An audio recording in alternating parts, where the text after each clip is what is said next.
अगर वो मुसलमान इस्लाम धर्म से उनका ताल्लुक होगा तो उनका अपना पर्सनल मामला होगा, उनके अपने जाती मफाद होंगे, पकड़ो उनको। सबसे पहले अगर उनको कोई सजा देगा तो 2 कदम आगे बढ़कर अब्दुल्ला सालिम उनको गोलियों से भून देगा।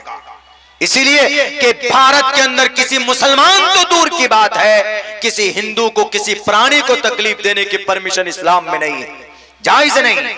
और तुम बदनाम करते हो कि इस्लाम में ये चीजें हैं, और इस्लाम में अगर कोई किसी काफिर को मारता है तो उसके बदले में जन्नत में हूरें मिलती। बकवास करते हो। जन्नत में हूरें काफिर को मारने की वजह से, कि जन्नत में हूरें उसके नेक अमल की वजह से।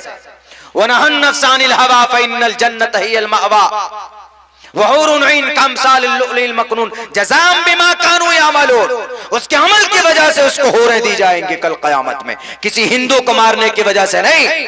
उत्तर प्रदेश के सीएम साहब और हमारे वजीर दाखिला साहब और जनाब राष्ट्रीय सुरक्षा सलाहकार अजीत डोभाल साहब, इस्लाम से मत छोड़िए उसको। इस्लाम को जानना है तो कुरान पढ़िए, हदीस पढ़िए, बुखारी पढ़िए, तिरमिजी पढ़िए, मोहम्मद को पढ़िए, अबू बकर को पढ़िए, उमर को पढ़िए, उस्मान को पढ़िए, अली को पढ़िए, तभी आप इस्लाम के सही नतीजे पर पहुंचेंगे कि what is the reality of Islam.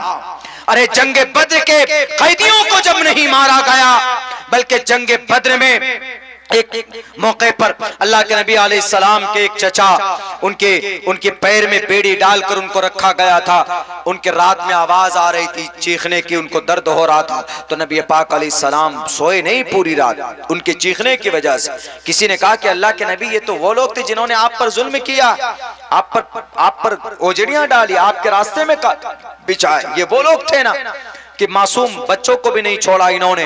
तो इसीलिए इन पर रहम करम करने की क्या जरूरत है, इन पर आप फिक्र मत कीजिए। अल्लाह के नबी ने कहा कि नहीं, जब उनको दर्द होता है, जब चीख निकलती है तो मेरे को तकलीफ होती।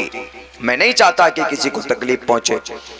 अगर आप चाहें तो आप, अगर आज का जमाना हो तो फौरन उनका सर तन से जुदा कर दिया जाए, लेकिन ये इस्लाम ही है जो अपने जानी दुश्मन को भी माफी के लिए पहले कहता है कि माफ करो। मन क़तल नफ्सन बिग़ैरि नफ्सिन औ फ़सादिन फ़िल अर्ज़ि फ़कअन्नमा क़तल अन्नास जमीआ। किसी को नहीं मारा जाएगा, कत्ल नहीं किया जाएगा। इस्लाम में एक प्रावधान क्या है पता है? इस्लाम में, इस्लामिक शरीयत में, भारत में तो इस्लामिक शरीयत नहीं है तो यहाँ तो कोई मामला ही नहीं। इस्लाम में यह है कि अगर किसी ने किसी को मर्डर किया, कत्ल कर दिया, तो किसास है। किसास मतलब बदला, सेम उसी तरीके पर कत्ल किया जाएगा। जब जंगे उहद में अल्लाह के नबी अलैहिस्सलाम के चचा सैयद शुहदा अल हमजा का मुसला किया गया, तो आप अलैहिस्सलाम ने गुस्से में आकर के कहा कि हम एक के बदले 70 को मारेंगे, एक के बदले 70 को। तो आवाज आई, वइन आक़बतुम फ़ाक़िबू बिमिस्लि मा उक़िबतुम बिही। ए मोहम्मद, एक के बदले 70 को नहीं मार सकते, आप एक के बदले एक ही को मारेंगे, उसी तरीके पर मारेंगे जिस तरीके पर पहले ने मारा है। पहले ने अगर ज़िबा किया है तो आप उसकी टांग नहीं तोड़ सकते, पहले ने अगर उसका सर फाड़ा है तो आप उसके हाथ नहीं काट सकते। जैसे पहले ने आप कत्ल किया है किसी को, सेम उसी पैटर्न पे, उसी हथियार से, उसी तरीके पर किया जाएगा। जर्रा बराबर कमी बेशी हुई तो जुल्म हो जाएगा। ये इस्लामिक शरीयत में प्रावधान है, किसास, बदला है। भारत में तो इस्लामिक शरीयत है ही नहीं, तो यहाँ किसास का कोई मतलब ही नहीं। अगर किसी को इजाजत है कत्ल करने की तो किसास की वजह से है। मर्डर किया है तो अगर मर्डर करने वाला, जैसे मेरे भाई को किसी ने मारा तो मेरे अब्बा को, मुझे इजाजत है कि मारने वाला जो कातिल है मैं उसको भी मारूं, कत्ल करूं। इस्लाम में यह है। लेकिन इस्लाम कहता है कि पहले माफ करो तो ये ज्यादा बेहतर है, माफ करो तो ज्यादा बेहतर। सांप की शक्ल में कली आया तो हिंदी जो पुराणों में है वो यही है। लेकिन यहाँ क्या है? यहाँ ये कि शैतान अम्मा के पास आता है और आके कहता है कि अम्मा ये खा लो, हमेशा रहोगे जन्नत में। नहीं, मना किया अल्लाह ने। कहा कि मना तो खाने से मना किया, कहीं ये कहा कि वला ताकुल मत खाओ, अकल याकुलु के आने आते हैं खाना, ये तो नहीं कहा कि हाँ, ये तो नहीं कहा। क्या कहा? वला तक़रबा हाज़िही शजरा, दरख्त के करीब मत जाओ, तुम मत जाओ ना, मैं लाके दे रहा हूं। खाने से मना नहीं किया, लाके दे रहा हूं, खा लो। खाओगे तो हमेशा यहीं पर रहोगे। खा लिया, और खाया उन्होंने भी नहीं बल्कि अपने अब्बा हुजूर, अपने शौहर मोहतरम को भी खिला दिया क्या आप हमारे राजकुमार लीजिए, खाइए, हमेशा रहना है यहाँ पर। उसके बाद फौरन फखरुज मिनहा, गेट आउट फ्रॉम हियर, निकल जाओ यहाँ से, आपने नाफरमानी की। अल्लाह का निजाम प्रोसेस था, दुनिया को आबाद करना था, वहां से बाहर हुए तो किसके जरिए ठग लिए गए? शैतान के जरिए से उनको बहकाया गया। वला तक़रबा हादिहि शजरा, मना किया था, उसके बावजूद भी, खाना तो दूर की बात, करीब जाने को भी मना किया था, वो बाहर निकाल दिए गए। तो इसी वाक़े को पुराणों में बयान किया गया है। हिंदू भाइयों में हमारे बहुत सारे वाक़यात ऐसे हैं जिसको बनाकर तोड़ मड़ोड़ कर पेश किया गया है, आज पेश किया जाता है, तोड़ मड़ोड़ कर देवमालाई कहानी बनाकर पेश किया जाता है। तो इसीलिए आज जो पूरे भारत के अंदर हिंदू मुसलमानों के बीच में जो रिश्ता होना चाहिए, वजीर दाखिला साहब, वो रिश्ता मानवता का होना चाहिए, इंसानियत का रिश्ता होना चाहिए सबके बीच में। ऐसा नहीं है कि ये टोपी दाढ़ी वाला, मस्जिद मदरसा वाला, इसके लिए अलग कानून बनाओ। ये देश का संविधान भी इजाजत नहीं देता है आपको बनाने के लिए। क्यों? Prohibition of discrimination on grounds of religion, धर्म के आधार पर कोई भेदभाव करना, कोई कानून बनाना पाप है, जुर्म है, जुर्म है। इसीलिए गद्दी पर बैठे हो तो इंसाफ करो। अल्लाह के नबी अलैहिस्सलातु वस्सलाम ने किसी के ऊपर कोई जुल्म ज़्यादती नहीं की। अल्लाह के तरफ से जो ऑर्डर हुए वही ऑर्डर दुनिया के लोगों के सामने पेश किया गया है। जनाबे मोहम्मद रसूलुल्लाह सल्लल्लाहु अलैहि वसल्लम जैसा लीडर, आप अलैहिस्सलातु वस्सलाम जैसा मोहसिन इस कायनात के अंदर आज तक किसी माँ के कोख ने पैदा नहीं किया है जो सीरत और जो सुन्नत जनाबे मोहम्मद रसूलुल्लाह सल्लल्लाहु अलैहि वसल्लम की थी। आज सिर्फ बदनाम किया जाता है कि अरे नहीं, ये मुसलमान तो बड़े झगड़ालू डाकू होते हैं। पहलगाम के अंदर 28 लोगों को मार दिया नाम पूछकर। क्या दलील है कि वो बंदूकधारी लोग थे जिन्होंने पहलगाम में 28 लोगों को मारा, वो आतंकवाद मुसलमान थे? क्या दलील है? उनके माथे पर लिखा हुआ था कि वो अब्दुल रहमान है या अब्दुल रहीम है।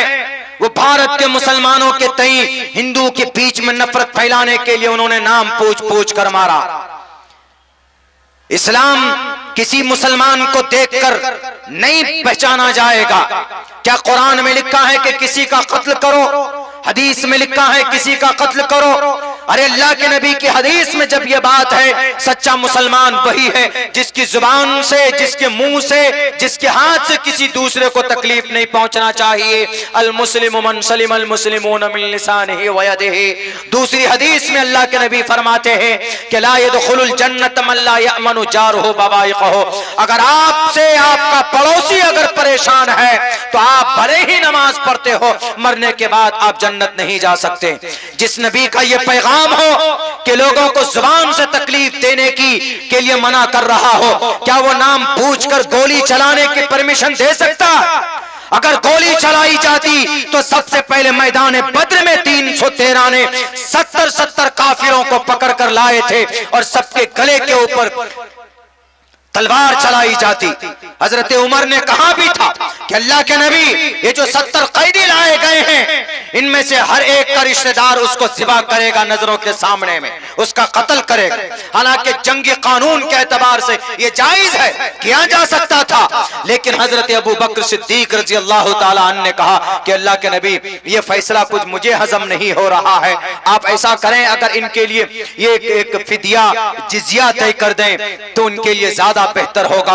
आप अलैहिस्सलातु वस्सलाम ने हजरत अबू बकर सिद्दीक के मशवरे पर अमल किया, लेकिन किसी को एक थप्पड़ तक नहीं मारा। वही लोग जिन्होंने नबी के सहाबा के जिस्म के टुकड़े किए थे, वही लोग, वही अबू जहल के चाहने वाले जिन्होंने बीबी सुमैया जैसी बूढ़ी औरत के जिस्म को फाड़ दिया था, वही लोग जिन्होंने बिलाल हबशी को तड़पा कर मारा था, वही पकड़े गए थे ना, वही पकड़े गए थे मैदान बद्र में, बद्र की लड़ाई में। वो लोग थे जिन्होंने हजरत बशीर की, हजरत जुबैर की आंखें निकाली थी। वही लोग पकड़े गए थे जिन्होंने खब्बाब बिन अरत को अंगारों पर लिटाकर भून दिया था। वही लोग पकड़े गए थे जिन्होंने नबी को 3 साल तक शब अबी तालिब में भूखे रहने पर मजबूर किया था। वही लोग पकड़े गए थे जिन्होंने अम्मार बिन यासिर को तड़पा तड़पा कर मारा था। लेकिन अल्लाह के नबी ने किसी पर एक थप्पड़ का आपने ऑर्डर दिया नहीं दिया जब तो आज पहलगाम के ऊपर हमला करने वालों को इस्लाम से कैसे जोड़ते हो? अगर वो मुसलमान इस्लाम धर्म से उनका ताल्लुक होगा तो उनका अपना पर्सनल मामला होगा, उनके अपने जाती मफाद होंगे, पकड़ो उनको। सबसे पहले अगर उनको कोई सजा देगा तो 2 कदम आगे बढ़कर अब्दुल्ला सालिम उनको गोलियों से भून देगा। इसीलिए कि भारत के अंदर किसी मुसलमान तो दूर की बात है, किसी हिंदू को, किसी प्राणी को तकलीफ देने की परमिशन इस्लाम में नहीं है, जायज नहीं। और तुम बदनाम करते हो कि इस्लाम में ये चीजें हैं, और इस्लाम में अगर कोई किसी काफिर को मारता है तो उसके बदले में जन्नत में हूरें मिलती। बकवास करते हो। जन्नत में हूरें काफिर को मारने की वजह से कि जन्नत में हूरें उसके नेक अमल की वजह से। वनहन नफ्सानिल हवा फइन्नल जन्नत हियल मअवा वहुरुन इन कमसालिल लुलिल मकनून जज़ाम बिमा कानू यामलून। उसके अमल की वजह से उसको हूरें दी जाएंगी कल क़यामत में, किसी हिंदू को मारने की वजह से नहीं। उत्तर प्रदेश के सीएम साहब और हमारे वजीर दाखिला साहब और जनाब राष्ट्रीय सुरक्षा सलाहकार अजीत डोभाल साहब, इस्लाम से मत छोड़िए उसको। इस्लाम को जानना है तो कुरान पढ़िए, हदीस पढ़िए, बुखारी पढ़िए, तिरमिजी पढ़िए, मोहम्मद को पढ़िए, अबू बकर को पढ़िए, उमर को पढ़िए, उस्मान को पढ़िए, अली को पढ़िए, तभी आप इस्लाम के सही नतीजे पर पहुंचेंगे कि what is the reality of Islam. अरे जंगे बद्र के कैदियों को जब नहीं मारा गया, बल्कि जंगे बद्र में एक मौके पर अल्लाह के नबी अलैहिस्सलाम के एक चचा उनके पैर में बेड़ी डालकर उनको रखा गया था। उनके रात में आवाज आ रही थी चीखने की, उनको दर्द हो रहा था, तो नबी पाक अलैहिस्सलाम सोए नहीं पूरी रात उनके चीखने की वजह से। किसी ने कहा कि अल्लाह के नबी ये तो वो लोग थे जिन्होंने आप पर जुल्म किया, आप पर ओजड़ियां डाली, आपके रास्ते में बिछाए, ये वो लोग थे ना कि मासूम बच्चों को भी नहीं छोड़ा इन्होंने, तो इसीलिए इन पर रहम करम करने की क्या जरूरत है, इन पर आप फिक्र मत कीजिए। अल्लाह के नबी ने कहा कि नहीं, जब उनको दर्द होता है, जब चीख निकलती है तो मेरे को तकलीफ होती, मैं नहीं चाहता कि किसी को तकलीफ पहुंचे। अगर आप चाहें तो आप, अगर आज का जमाना हो तो फौरन उनका सर तन से जुदा कर दिया जाए, लेकिन ये इस्लाम ही है जो अपने जानी दुश्मन को भी माफी के लिए पहले कहता है कि माफ करो। मन क़तल नफ्सन बिगैरि नफ्सिन औ फसादिन फिल अर्ज़ि फ़कअन्नमा क़तल अन्नास जमीआ। किसी को नहीं मारा जाएगा, कत्ल नहीं किया जाएगा। इस्लाम में एक प्रावधान क्या है पता है? इस्लाम में, इस्लामिक शरीयत में, भारत में तो इस्लामिक शरीयत नहीं है तो यहाँ तो कोई मामला ही नहीं। इस्लाम में यह है कि अगर किसी ने किसी को मर्डर किया, कत्ल कर दिया, तो किसास है, किसास मतलब बदला, सेम उसी तरीके पर कत्ल किया जाएगा। जब जंगे उहद में अल्लाह के नबी अलैहिस्सलाम के चचा सैयद शुहदा अल हमजा का मसला किया गया, तो आप अलैहिस्सलाम ने गुस्से में आकर के कहा कि हम एक के बदले 70 को मारेंगे, एक के बदले 70 को। तो आवाज आई व इन आक़बतुम फ़ाक़िबू बिमिस्लि मा उक़िबतुम बिही, ए मोहम्मद एक के बदले 70 को नहीं मार सकते, आप एक के बदले एक ही को मारेंगे, उसी तरीके पर मारेंगे जिस तरीके पर पहले ने मारा है।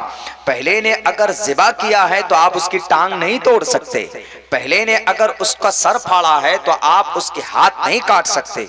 जैसे पहले ने आप कत्ल किया है किसी को, सेम उसी पैटर्न पे, उसी हथियार से, उसी तरीके पर किया जाएगा। जर्रा बराबर कमी बेशी हुई तो जुल्म हो जाएगा।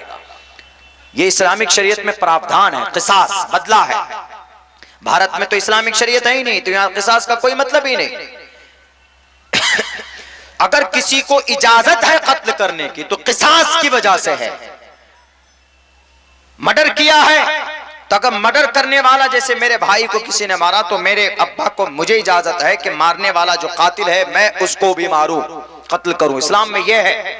लेकिन इस्लाम कहता है कि पहले माफ करो तो ये ज्यादा बेहतर है, माफ करो तो ज्यादा बेहतर है।